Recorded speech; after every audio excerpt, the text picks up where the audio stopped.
Fiviora.com is marketed as an online store offering attractive products, large discounts, and premium-looking branding that can make the deal seem difficult to ignore. But the real question is, should you buy before watching this? Now, to be fair, not every unfamiliar online store is automatically fake. Some newer businesses simply have not built a long reputation yet. What it does well, the website may look professional. Modern e-commerce templates can create a polished shopping experience. The products can look attractive.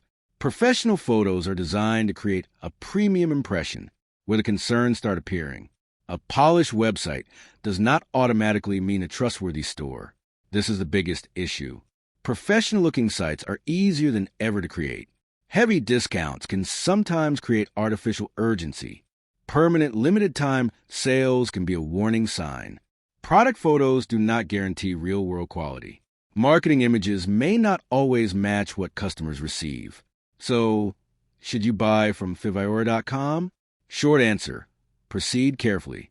There may not be enough information to immediately label it fake, but buyers should avoid assuming attractive branding automatically means quality and reliability. Thanks for watching. Don't forget to like and subscribe for more videos.